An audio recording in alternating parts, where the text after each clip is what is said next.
Shadows will die. Shadows will die. Shadows will die. I repeat to my conscious mind in an attempt to think logically. After all, every logical mind deduces that ghosts and the like are not real. I came out on my front porch and lit a cigarette on the last flame of the blacklist candle. As the flame went out, and I exhaled the smoke, they indeed let their presence be known. They came as shadows, without anything to cast them. There were none of them. None for those I'd blacklisted, those I'd wished harm to. The electricity of the whole city had gone out. The only source of light was the moon. They followed me inside. It was unfathomable that shadows walked through the walls and the doors. But that is what they did. No matter how dark it is outside, there was light inside the house. Therefore, the shadows were unstoppable. They surrounded me like a closing sphere.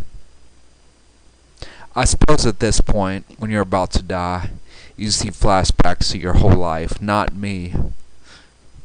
I searched for answers about how this ordeal started and what happened.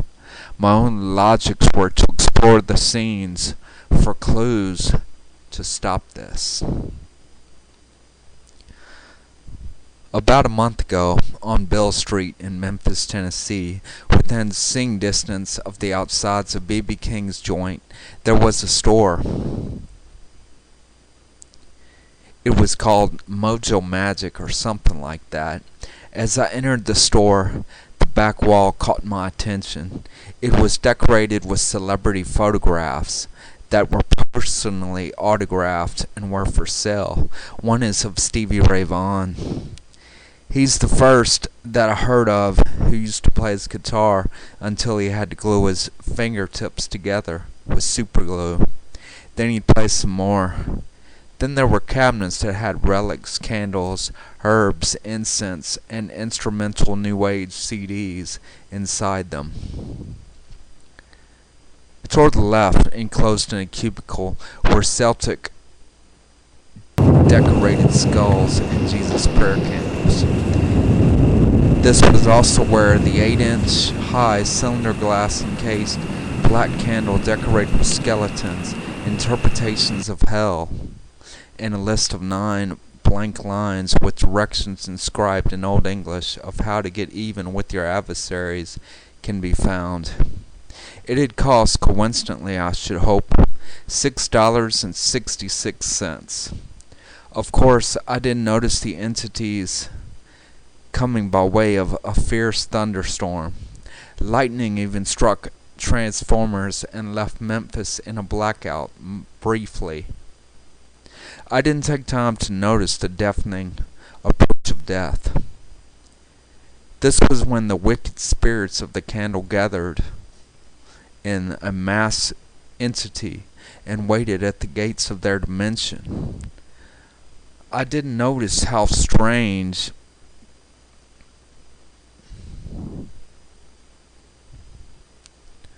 the scene was when the town lights came back on, and all was right again as if nothing had happened. The townspeople and tourists alike gave a so what shrug and continued on with their lives. Then autumn night became clear again, and the moon showed its first phase in the cycle that was just beginning. I looked over my shoulder countless times as I got into my automobile, but dismissed it as foolish paranoia. I went back to my apartment, and when I recalled the strangeness of the evening and was asked by a friend, I replied nonchalantly, "Nothing special." I wouldn't dare tell anyone about the blacklist candle because I couldn't logically justify why I purchased such a thing. But eventually, I justified it as being a neat Halloween decoration. The mundane madness of the work week at the factory came with my coworker, Harold, blaming me for something wrong that he did. He made me look like a fool in front of our boss. I was blamed by our boss and was forfeited for 2 days' pay. For years he's been getting promotions in the company, at mine and others' expense.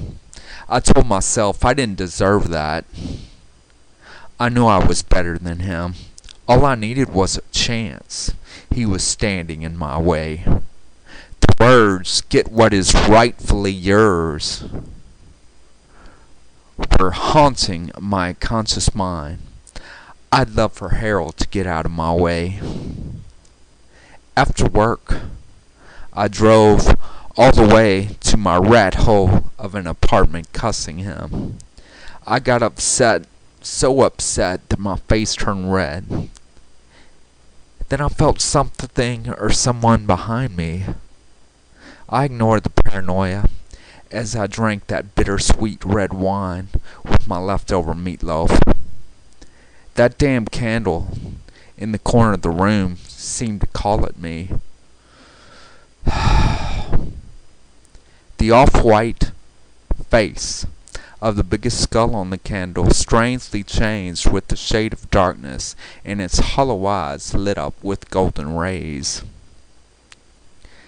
There was a knocking at the door, and when I opened it, I realized why the skull face changed. It was because of the reflection of God Freak at the front door. He was a Jehovah Witness with a sterling silver cross hanging from his belt loop. Now I realized that was my first clue. He was in his early 20s, clean shaven, tie and dress shirt on, with soaked sides from the underarm perspiration. He had so much conviction and compassion in his eyes that I couldn't turn away. "Have you accepted Jesus Christ as your personal Savior?" 5-second pause. Savior. His eyes revealed him to be possessed by something much older and wiser. He paused between his words and had strange enunciation in the middle of his words. It took all this time to realize, as I do now, that there were hidden sentences in his Jesus' #1 speech. Thank God I let him have 15 minutes of my time. These hidden words were, "A holy prophet, hand of God, will be sent to give a final warning. The casting of the spell effectively involves the alignment of the universe during the lunar cycle." Unfortunately, my attention span didn't provide me with enough clues. I took the pamphlet of the theological propaganda and kindly nodded him adieu. My resentments at Harold festered until I read the directions on the blacklist candle. The directions were something like this: place candle in the corner of a living area, away from items to avoid fire. For best results, keep candle lit. Don't put out for a lunar cycle. Also, write 9 names down in one setting. I forgot about that as I drank my red wine. Damn it. I didn't have a marker to write Harold's name on the list. With fantasies in my mind of how great it would be for misfortunes to happen to my coworker, I didn't notice how strange it was that my glass filled with red wine mysteriously broke in my hand and cut my writing hand's finger. In vindictive hope, like a child having joy in his or her finger painting, I quickly wrote my coworker's name on the list. I went to slumber complacently, and I didn't notice that the red wine had mixed with my blood and had made occultist symbols on the floor. I woke up hungover, dizzy, and paranoid to my phone ringing.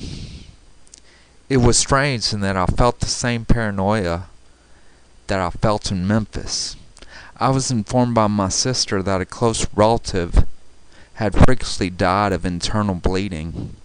I hung up the phone in great disbelief. I noticed that the blacklist candle was still burning. I lit my cigarette in vain hopes of getting enough composure to go to my job. Now I realized that my relative's death was a sacrifice to the wicked spirits of the blacklist candle. I went to work out of my mind. I knew that if Harold got around me, he would surely tell my boss that I was drunk, and then I would get fired. Was my blessing coincidental when Harold got into a freakish accident and could no longer work? I was so joyful. He deserved it. At that point, I was so delighted that my paranoia and remorse had quickly subsided. I went to the funeral of my relatives. Of course it was raining, because I have the melodramatic theatrics. I was too amused by Harold's misfortune that I didn't shed a tear for my own personal loss. I couldn't wait to get back home and see if I could get sweet revenge again by supernatural means. I entered into my house, and smoke was at the top of my ceilings. I carelessly didn't take it as a warning, nor did I think it was strange that inside my apartment it was cold. Even when I tried to air out my apartment, the smoke remained until about 2 days ago. That night I ordered myself a pizza and ate like a king. I surely knew that my time was coming. Somewhere inside, though, there was this feeling I had, a feeling everyone has felt, a feeling of broken heart cast onto me by Carrie. Just love to get back at Carrie. If it wasn't for her, I'd be happy. She cheated on me because I wasn't making enough money to support her partying. I tried everything to get her back. I even changed jobs, but that wasn't good enough for her. Within 1 week after our breakup, she had found herself a new man. After dinner, dessert of mine was Budweiser, and the saddest heartbreak song I could find. As my tears fell into my glass, I thought, this blood's for you, instead of this bud's for you.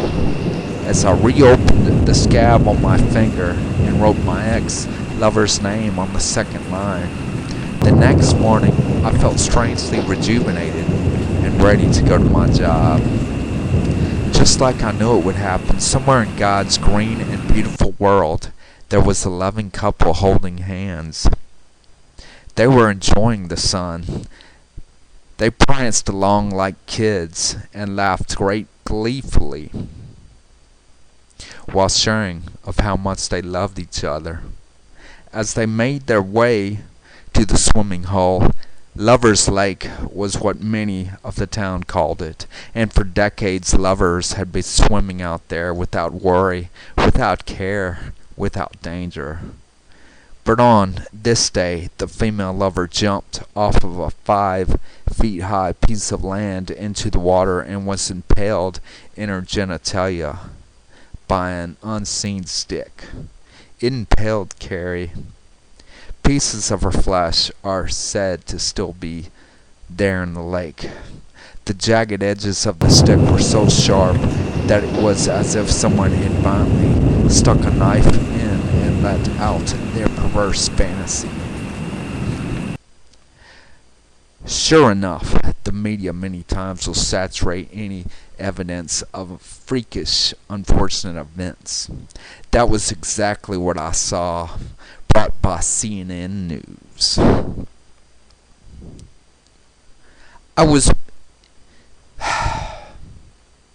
It was midway through the lunar cycle of the blacklist candle's magic. I was convinced 100% that it worked. The news of those I blacklisted getting theirs got back to me through radio, through TV, and through gossips of circles of families and friends. 7 others fell to my vindictiveness. Number 3 was the grade school teacher who yelled at me. He was fired when he was caught extorting school district money. Number 4 was the financial provider who wouldn't give me support when I was down and out. He was robbed at gunpoint for all his earnings. Number 5 was the religious leader who criticized my beliefs. His career ended when he was caught molesting children. Number 6 through 8 were the ones who had bad words for me. They had strokes which paralyzed their tongues so drastically that they speak gibberish now. Number 9 was the former boss who fired me unreasonably. His business went bankrupt.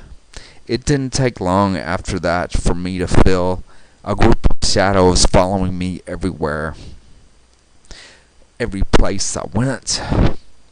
Now I realized that those shadows were whispering temptations in my ears.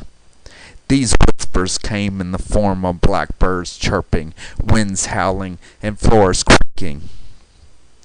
When they're around, there's coldness even in the hottest temperature. Also, there are strange silhouettes. Of course, I was blinded by my own malevolent desires as I comically referred to these demons as my guardian angels. It is so dark now, I feel like I am trapped in a black sphere with fierce howling winds encircling me. Maybe, just maybe, possibly, I would have had a chance. Maybe if I would have blown the candle out days ago, the 9 entities would not have come back. On the last day of the lunar cycle of the spell, the entities of the 9 are at their peak strength. So now I sit here, underneath a blanket, repeating to myself, giving light to darkness, and even shadows will die. Giving light to darkness, and even shadows will die. Giving light to darkness, and even shadows will die. Giving light to darkness, and even shadows will die. I'm waiting it out with the worst mental emotional angst I've ever experienced. Scenes of those who had harmed me sped through my mind and filled me with pain and fear. They keep telling me, kill yourself now. Then a vision came to me that these shadows have had their way with persons before. This adds to the countless unfamiliar people who committed suicide to my destructive mental collage. I have to find a way out. Giving light to darkness, and even shadows will die. Giving light to darkness, and even shadows will die. Giving light to darkness, and even shadows will die. Giving light to even darkness, and even shadows will die. Giving light to darkness, and even shadows will die. Giving light to darkness, and even shadows will die. Giving light to darkness, and even shadows will die. Giving light to darkness, and even shadows will die. Giving light to darkness, and even shadows will die. Giving light to darkness, and even shadows will die. Giving light to darkness, and even shadows will die. The next day,